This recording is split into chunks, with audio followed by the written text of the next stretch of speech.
Ahora sí, vámonos a la opinión de los jueves porque ya tengo aquí en la línea telefónica al diputado federal Rubén Moreira, diputado del Partido Revolucionario Institucional y coordinador de esta bancada allá en San Lázaro. Diputado, ¿cómo está? Muy buenas noches. Muy buenas noches y siempre a tus órdenes. Gracias, diputado. Oiga, pues ha habido bastante movimiento ahora estos días en la Cámara de Diputados a raíz pues de esta iniciativa de las 40 horas que pues ya serán una realidad para los mexicanos, pero hay algunas cuestiones que el Partido Revolucionario Institucional ha hecho señalamientos a esta reforma laboral para los mexicanos. Platíqueme al respecto, diputado.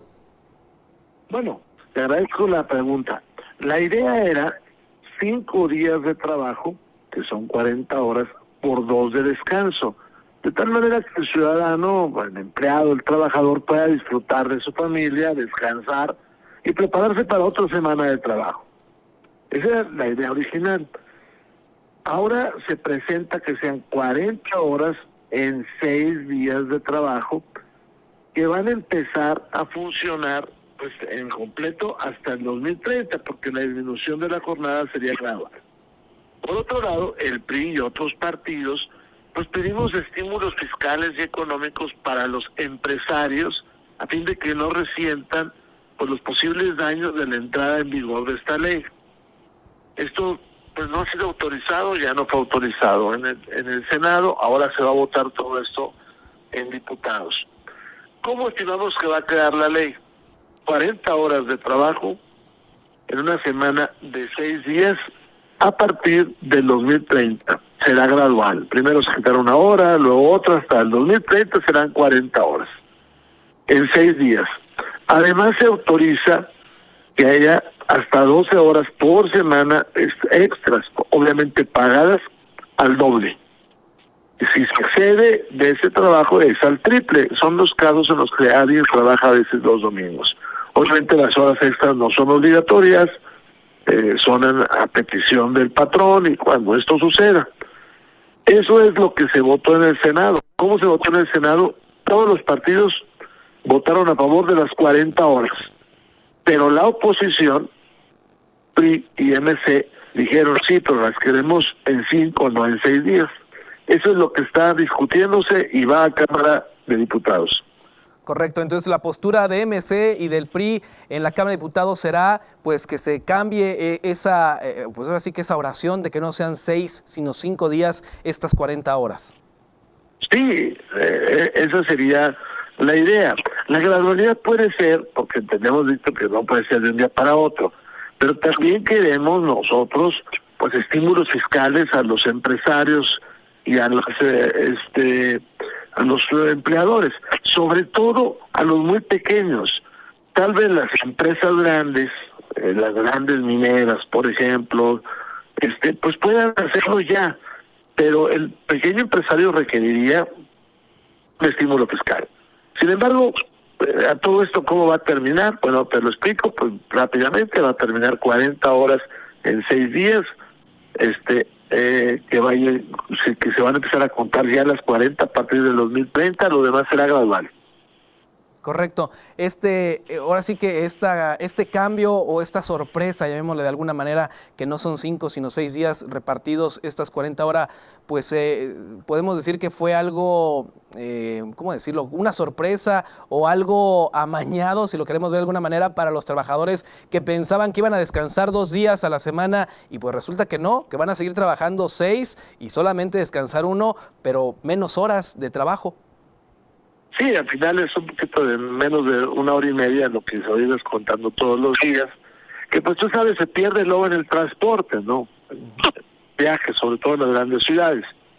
Esta es la propuesta que mandó la presidenta. Hay que recordar que en Cámara de Diputados había una de 5 días por 2 de descanso. Todos los partidos dijimos, bueno, que se disminuya a 40 horas, pero ya como te señalé a ti y a nuestro auditorio, la diferencia de lo que propuso MC y PRI. Y en este panorama, diputado, ¿cómo cree que sea recibida este cambio de propuesta que ustedes estarían haciendo junto con MC? ¿Realmente cree que los diputados de Morena, del PAN, en la Cámara de Diputados puedan aceptar esta contrapropuesta?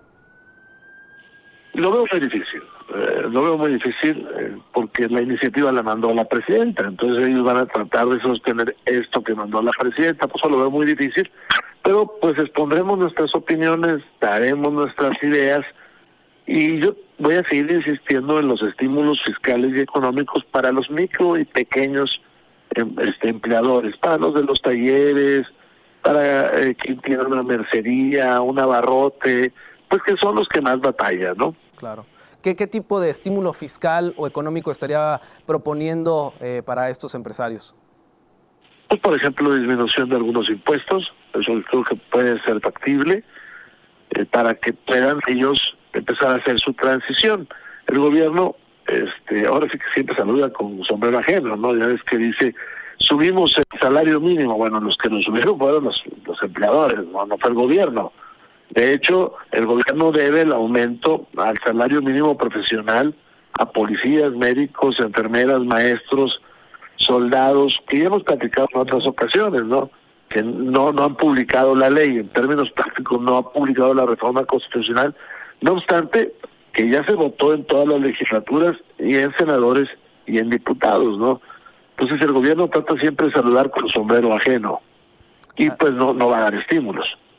Así es. Oiga, diputado, en otro orden de ideas, estaremos por supuesto al pendiente, pues ahora esta próxima semana la discusión ahí en la Cámara de Diputados sobre esta reforma a las 40 horas laborales. Pero también hay otra discusión importante y creo que aquí vale mucho la pena la reflexión y sobre todo las consecuencias de pues haber hecho a un lado la salud pública, y me refiero a la parte de la vacunación. Hoy por hoy estamos teniendo de nueva cuenta un problema que ya estaba erradicado, un problema que ya no nos preocupábamos los mexicanos, pero que tristemente estamos viendo nuevos casos de funciones. Me refiero al sarampión, esta enfermedad que ya estaba erradicada, que incluso teníamos pues un reconocimiento a nivel internacional como un país libre de sarampión, cosa que estamos a nada de perderlo por estas 28 muertes que ya se han registrado en este 2026 y que ya suman más de 6,000 muertes a lo largo del 2025 y del 2026. ¿Qué opinión tiene al respecto, diputado? ¿Qué es lo que ha estado pasando con esta parte del sarampión? La Organización Panamericana de la Salud dice que en 2012 y en 2018 prácticamente el 100% de la población estaba vacunada. Se estaba vacunando, ¿no? En la edad de vacunación. Y en el gobierno del presidente López Obrador bajó al 70%. Esto es, se empezó a dejar muchos niños sin vacunar. Si nosotros vemos en su cuenta de esto que dice Salomón Chertorivsky, pues nos damos cuenta de lo que está sucediendo. Se dejó de vacunar. Él fue secretario de Salud en tiempos de Felipe Calderón y es un hombre muy diestro en estos temas. Y si uno se va a la página de la Organización Panamericana de Salud, se da uno cuenta de que se dejó de vacunar. Hace unos días, de una manera muy irresponsable, Zoé Robledo, director del IMSS, empezó a sacar cuentas alegres. Y otro gran médico, que es Héctor Jaime Ramírez, precisamente guanajuatense, pues aclaró, diputado federal del PAN, aclaró que en estos momentos las personas, los niños que están falleciendo, era un grupo de población que debió haberse vacunado durante el sexenio de López Obrador. Nosotros sabemos que López Obrador bajó los recursos, disminuyó, los recursos a salud, y pues no era muy dado los temas científicos. Todos recordamos cómo atendió la emergencia del COVID, ¿no? Así es, y estas son las consecuencias entonces que estamos pagando los mexicanos. Y algo también muy importante, diputado, y que me gustaría platicarlo con usted, creo que poco se ha mencionado, si no es que nulamente se ha mencionado, que este problema del sarampión podría pues generalizarse o agravarse en próximos meses si no se atienden de manera correcta, porque estamos a meses de iniciar una justa deportiva, el Mundial del 2026 en nuestro país, y pues no hemos visto, o al menos yo, corríjame diputado, no he visto ninguna información para quienes vayan a venir a nuestro país, alguna restricción, alguna cuestión para evitar que esto se propague aún más.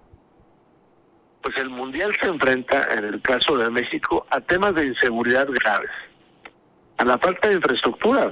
Pues el aeropuerto de la Ciudad de México tiene un conflicto muy difícil, a temas de movilidad, pues que se notan. Aquí en la Ciudad de México es un tema el asunto del metro, y ahora pues a una pandemia de sarampión. Acá en la Ciudad de México, las 3 delegaciones que tienen más casos de sarampión son muy emblemáticas, porque es la Gustavo Amadero, donde está la Basílica, la Cuauhtémoc, que es el centro de la Ciudad de México, donde pues todo el mundo va, y la Álvaro Obregón, que tiene muchas cañadas y es difícil de transitar en algunos sitios. Eso nos dice que cuando venga más gente que vaya a esas áreas, sobre todo al centro de la Basílica, pues van a estar en riesgo. Y lo que preocupa es que no hay seriedad en el gobierno para la vacunación.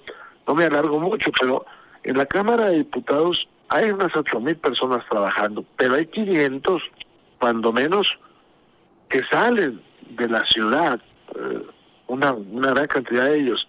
Pues no ha empezado la campaña de vacunación. Hoy, para unas 7,000 personas que hay en la Cámara, llevaron 120 vacunas y se suspendió casi a la media hora de haber empezado la vacunación.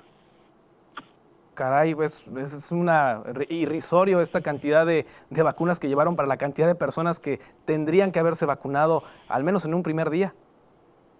Sí, y no es un tema de privilegios, pero es un tema de que es una población pues con peligro, porque para los demás, porque va a estar saliendo. Claro, claro. Y esta parte pues pone a México ahora sí que en el foco del huracán al final del día, porque pues México podría convertirse también hasta en este propagador de enfermedad cuando lleguen de otros países, se contagian en nuestro país y se lo llevan a sus países de origen. Entonces estaremos hablando de una situación mucho más grave. Efectivamente, del 2018, último año de Peña Nieto, al 2019, primero de López Obrador, se disminuyó en 10 millones de vacunas las que se adquirieron. Híjole, No pues, es para que veamos el problema que tenemos. Pues ojalá y las autoridades pues reaccionen a tiempo y no a la mera hora ya cuando tenemos el problema encima, como ocurrió tristemente, y lo mencionaba usted, con el COVID-19. Ya hasta que la pandemia estaba sobre nosotros, ya que las defunciones y la enfermedad comenzaron a propagarse al por mayor en nuestro país, fue cuando medio se pusieron a trabajar, medio se pusieron a combatir el problema, pero aún así fue insuficiente y millones de mexicanos perdieron la vida. En efecto, tiene que el gobierno recapacitar, dejar de echar la culpa al pasado, porque además no es cierto lo que se dice, y pues asumir la responsabilidad. Correcto. Pues diputado, qué gusto siempre escucharlo aquí en La Opinión de los Jueves. Le mando un fuerte abrazo. Al contrario, un gran abrazo a ustedes y a todo el auditorio. Gracias, igualmente. Rubén Moreira, diputado federal del Partido Revolucionario Institucional, en La Opinión de los Jueves. Vamos a la pausa. Regreso con más.